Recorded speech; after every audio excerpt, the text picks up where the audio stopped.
Carl, thanks very much. Good morning. This now from our Powerhouse Roundtable, joined by George Will, Donna Brazile. So two members of Congress, both from Texas, Louie Gohmert, Republican, Joaquin Castro, Democrat, and George. Setting aside Donald Trump for a second, it does appear that there has been an intensity of activity in Iowa this year, particularly on the Republican side, even though we saw Claire McCaskill out there for Hillary this weekend, in part because this is so wide open in the GOP. Both parties will be nominating someone who's not president, so that does open it up a lot. The Democratic field they have a weak bench, and I should think they'd be careful what they wish for if they wish to clear the field and have no competition. I think the last time they had an almost uncontested nomination was 56 with Adlai Stevenson. He probably would have been beaten anyway, but he certainly was beaten, and I think competition is good for parties. The Republican Party is going to get their fill of it. No question about that, but there does not appear to be all that much competition yet, understandably, with Hillary Clinton out there kind of freezing the field. Well, I don't think so. Martin O'Malley has made some noise recently that he's interested. Of course, we have Joe Biden, Kirsten Gillibrand, the senator from the great state here of New York. Elizabeth Warren, there's a lot of buzz around her. And, of course, Governor Cuomo here from New York, a lot of talk. And let me not forget Joe Biden, because he will call me this afternoon and remind me. So I do think, while it's too early to handicap the race, there's no question if Hillary Clinton gets into the race, there will be a coronation of her, because there's so many Democrats who last time around supported her, who I think are anxious to see her back out there again. Congressman, I read somewhere this week that your brother, Julian Castro, mayor of San Antonio, heading to Iowa as well, and you might be accompanying him? Although he's not running for anything, so it's going to be fun. But yeah, he's headed out to the Harkins steak fry up there in September. So a lot of tilling of the ground. Congressman, let me bring this back to you, though, because it does seem that there's a brewing potential civil war inside the Republican Party. You heard Sarah Palin last night say she was on the side of Team Rand Paul versus Chris Christie. Well, I mean, there's a lot of competition out there. But with regard to the Democrats, I seem to remember in 2007, this was Hillary's nomination. Obama may run just so he'll be ready in 2016. The point being, you never know. And I think that's true where we are with the Republicans. I don't think you could say, I mean, I would never have predicted that somebody named McCain would end up being the nominee after 2007, when the story was at one point he was so low he had to carry his own bags. And I also don't think you should underestimate the power Iowa has to attract people to the state fair of the fried butter. It is incredible. It is absolutely incredible. It's an excellent point. Republicans have had a lot of experience with Civil War. 1912, Roosevelt and Taft split. 1964, the Rockefeller and the Goldwater.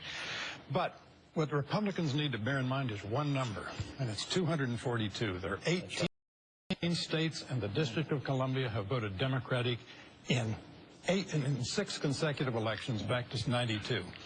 If a Democrat holds that base, that candidate spends the fall looking for 28 electoral votes. They got 242 in those states, and they'll find them.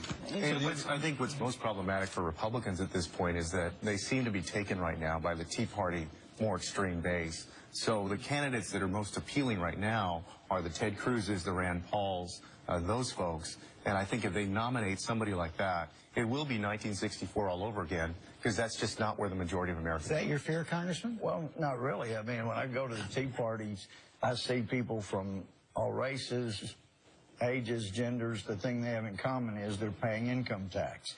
And I don't think you should rule out the District of Columbia voting for Republican if we'll go ahead and pass my bill that ends the unfairness for D.C. In their income tax. They don't have a full voting member of Congress. D.C. does Republican. That will So get rid of their income tax, their Gohmert bill. The Pew survey says that 84% of Tea Party voters vote in primaries. They're intense, they're organized, and they come out to vote. And that's going to matter, particularly in Iowa, if you have a crowded Republican field. And Rand Paul starts with his father's constituency in a crowded field. That's a plurality I don't victory. think he has his father's constituency.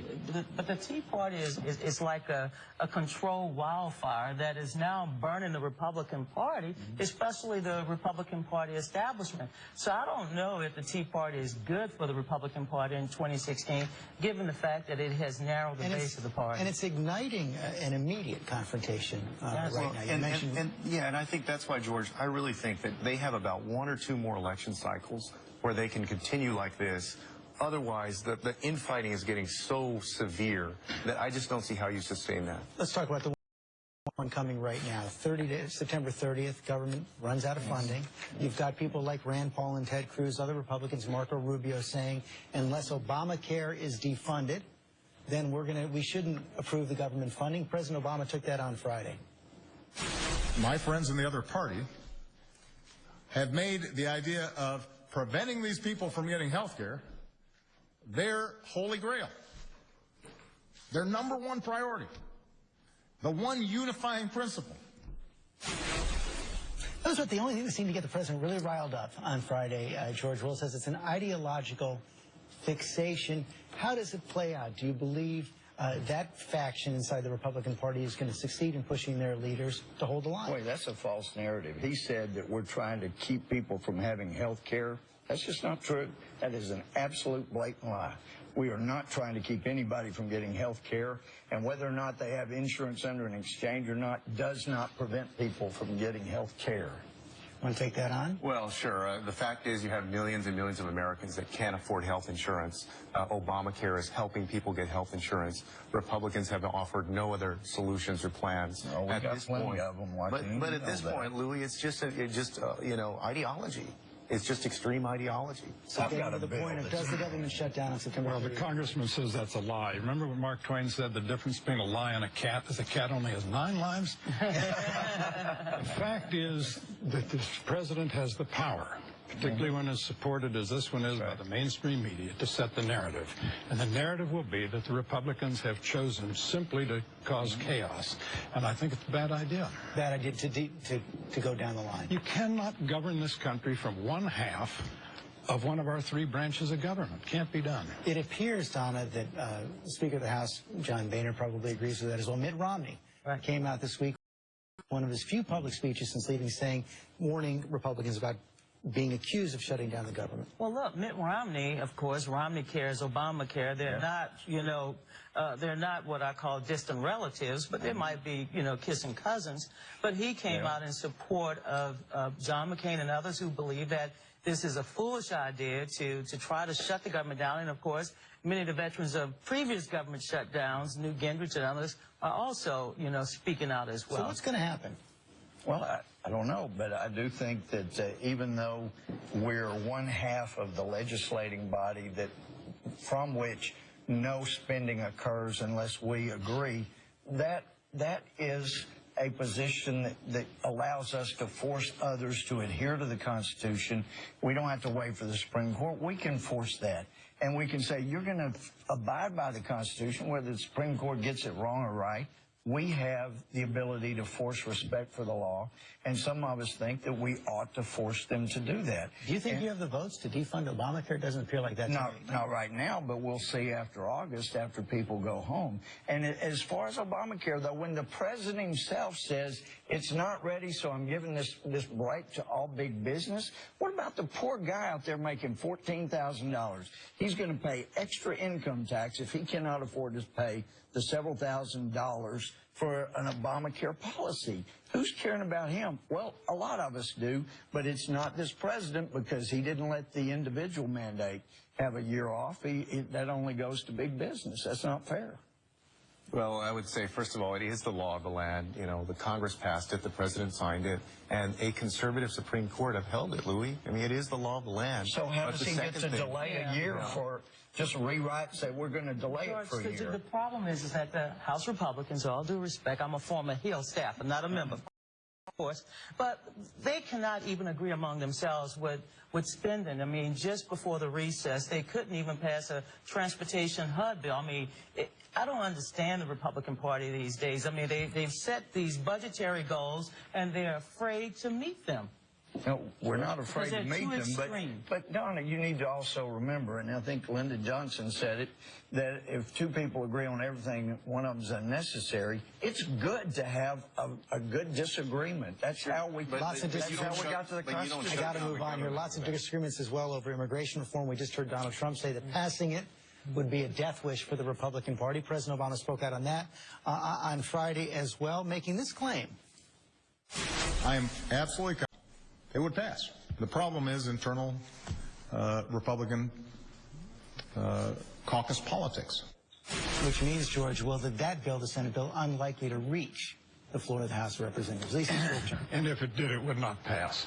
When Republicans... it gets blue sticked, it's unconstitutional. It goes straight back. Well, what Republicans keep hearing is people like the New York Times that really wants the Republican Party to go away, saying if only the Republican Party would pass immigration reform, it would prosper. Now, there's a dissonance there that Republicans don't like. I think I'm much more sympathetic to immigration reform than most Republicans are, but how many of your members, probably none, face electoral defeat if they oppose immigration reform? I don't know, but I think you would be shocked how many. I think most everybody in our party would vote for an immigration reform bill once they can be sure the border is secure. But until the border is secure, legalization for the undocumented in the country right I think we would get an agreement on all of those things. But if you pass a DREAM Act, so-called, right now, without the border being secured, then you're going to have another one and another one and another one, because people are going to continue to come. And I know, George, you had an editorial that commented we have a net about 0, but you still continue. Our Border Patrol are saying we're getting 3 to 5 times the numbers coming while we talk about legalization. Let's secure the border, and then I think we get a bill passed quickly. The number of apprehensions, the crossings with Mexico is at a 40-year low. We have double the number of Border Patrol agents that we had in 2004 when President Bush was in office. So the border has never been more secure than it is now. 1916 was, but Right now, the plan from Speaker John Boehner is to take immigration reform in pieces, to do border security first and then consider other aspects. Can that work? Is there a way to get comprehensive reform if the House follows that path? Well, obviously, as Democrats, we would prefer one comprehensive bill. Theoretically, if you did it piecemeal, if you had a bill for each piece, you could send it to conference, have a final conference bill, and have each chamber pass it. But that doesn't seem to be the intention of the Republicans in the House. Well, it looked like they're cherry picking. Leader Kant is talking about the KIDS Act. Do you support the KIDS Act? I guess it's the DREAM Act. I support securing the border, and until that, I don't think we ought to be talking about who gets legalized. Once we secure the border as determined by the border states, not Homeland Security. And by the way, you're new, you're brilliant, you're one of my favorite Democrats. Thank you. Here comes the but. What I've learned in my 8 years, when you hear the word comprehensive, whether it's Republican or Democrat, it means we got a lot of bad laws we want to get passed, but we can't do it unless we have a really big bill. George, you get the last word here. Well, furthermore, the well has been poisoned irremediably by the fact that the president insists on his unilateral anti-constitutional power to rewrite laws and to simply not enforce portions of laws he doesn't like. No one on the Republican side believes that anything in the immigration bill will be binding on an unleashed president. We're going to have to leave it right there.